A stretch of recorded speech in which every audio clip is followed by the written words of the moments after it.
नमस्कार, आप सभी का बहुत बहुत स्वागत है। मेरा नाम रूबिका लियाकत है। आज गूंज में जिन बड़े मुद्दों पर हम चर्चा करने वाले हैं उनसे आपको रूबरू करवाना बहुत जरूरी है। देश में चुनाव प्रचार का शोर अभी से ठीक 1 घंटे 10 मिनट बाद थम जाने वाला है। यानी आखिरी जो 57 सीटें बची हुई है उसके प्रचार के लिए सिर्फ 1 घंटा बचा हुआ है।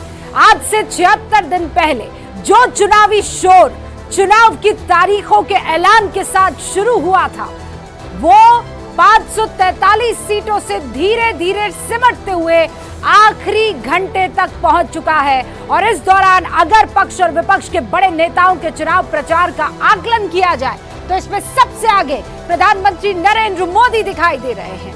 पीएम मोदी ने 158 रैलियां की है। ये देखिए, ये आपको पहले मैं बता देना चाहती हूँ। प्रधानमंत्री नरेंद्र मोदी एक तरफ, राहुल गांधी दूसरी तरफ। तो प्रधानमंत्री नरेंद्र मोदी ने अब तक 158 रैलियां की है।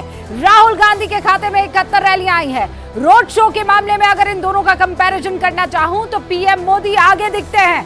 पीएम मोदी ने 18 रोड शो किए हैं और वहीं कांग्रेस के सबसे बड़े चेहरे राहुल गांधी ने 5 रोड शो किए हैं। केंद्रीय गृह मंत्री अमित शाह ने 125 रैलियां की है, 125। उधर प्रियंका ने 28 रैलियां की है। अमित शाह ने 27 रोड शो किए हैं देश भर में, तो प्रियंका गांधी ने रोड शो किए हैं लगभग 10। यूपी के मुख्यमंत्री बीजेपी के स्टार प्रचारक योगी आदित्यनाथ ने 189 रैलियां की है देश भर में। उधर समाजवादी पार्टी के, क्योंकि दोनों उत्तर प्रदेश के बड़े चेहरे हैं, मत भूलिएगा, समाजवादी पार्टी के मुखिया अखिलेश यादव ने 54 रैलियां की है। इसमें ज्यादातर उत्तर प्रदेश में थी। यानी 71 दिनों में पक्ष और विपक्ष ने कुल मिलाकर 1000 से ज्यादा बड़ी रैलियां देश भर में की है। इसीलिए इस चिलचिलाती गर्मी में रैलियों की भाषणबाजी के चुनावी गर्मी को लगातार आपने महसूस किया होगा। और इसका असर क्या हुआ? इसका असर यह हुआ कि चुनावों में खटाखट, फटाफट से लेकर हिंदू मुस्लिम आरक्षण, संविधान, अर्थव्यवस्था, बेरोजगारी, तमाम मुद्दों पर खुलकर बातें की गई। हमने भी इन सब मुद्दों पर इनफैक्ट डिबेट किया है। पीएम मोदी उनके साथ साथ सत्ता पक्ष ने मुस्लिम आरक्षण पर विपक्ष को घेरने की पूरी कोशिश की। ये जो 24 के चुनावी मुद्दे हैं वो आपके सामने रख रही हूं मैं। ये इसलिए जरूरी है क्योंकि देखिए, अब आखिरी प्रचार वाला जो फेज है वो लगभग अब खत्म होने वाला है। और उससे पहले इन तमाम दिनों में आपने क्या कुछ देखा उसका एक रिकैप आपके सामने रख रही हूं मैं। तो एनडीए की तरफ से मुस्लिम आरक्षण को सबसे बड़ा मुद्दा बनाया गया। इंडिया गठबंधन की तरफ से ये कहने की कोशिश की गई कि संविधान खतरे में है। विपक्ष को घेरा कि देखिए, आप लोग संविधान को बार बार बदलते रहे। सरकार से संविधान के खतरे की बात जब इंडिया गठबंधन ने कही तो इंदिरा गांधी की याद दिलाई गई। केंद्रीय गृह मंत्री ने दावे से कहा कि इस बार सरकार यूसीसी लागू करने पर फोकस करने वाली है। ये एनडीए का जो है इस बार मुद्दा रहा है।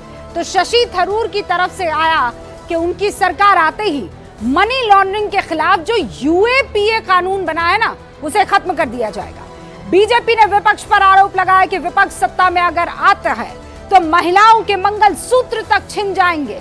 मंगलसूत्र एक बड़ा मुद्दा बना।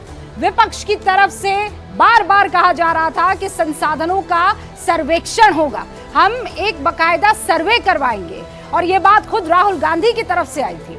बीजेपी ने चुनाव की शुरुआत से ही देश को दुनिया की 40 तक भारत को विकसित देश बनाने का वादा किया। विपक्ष ने कहा कि सरकार बनते ही वो महिलाओं को 8,500 रुपए हर महीने देंगे। ये उन वादों की लिस्ट है जिसका शोर कुछ देर बाद बंद हो जाने वाला है।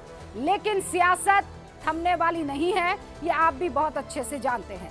प्रधानमंत्री मोदी अभी से कुछ मिनट बाद कन्याकुमारी पहुंच जाएंगे, जहां स्वामी विवेकानंद स्मारक में पीएम आज और कल मेडिटेट करेंगे, ध्यान करेंगे। लेकिन पीएम के ध्यान पर भी सबसे ज्यादा ध्यान विपक्ष ने लगा रखा है। विपक्ष ने इसे लेकर चुनाव आयोग का दरवाजा खटखटाया है, शिकायत की है। इससे मिलने वाले मीडिया कवरेज से 7वें चरण पर असर पड़ेगा, ये कहा है। हालांकि ऐसा पहली मर्तबा तो है नहीं कि प्रधानमंत्री नरेंद्र मोदी प्रचार समाप्ति के बाद ध्यान के लिए गए हों। He has been doing it. 2014 में पीएम मोदी ने महाराष्ट्र के रायगढ़ फोर्ट में ध्यान लगाया था, याद कीजिए। 2019 में आम चुनाव के बाद केदारनाथ धाम में ध्यान के लिए पहुंचे थे, याद कीजिए, और तस्वीरें दिखा रही हूं मैं आपको 2014 की भी, 2019 की भी, और अब से कुछ ही देर बाद 2024 में कन्याकुमारी में वो मौजूद रहेंगे। और यही वो चट्टान है जहां पर वो मेडिटेट करेंगे। विकसित भारत का सपना इसी चट्टान पर मेडिटेट करते हुए, कहा जाता है, स्वामी विवेकानंद ने लिया था। ये वही जगह है जहां मां पार्वती ने बरसों तक तपस्या की थी शिव जी को पाने के लिए। तो विपक्ष ने कवरेज पर इस साल उठाया, तो प्रचला है जून के बाद सब साफ।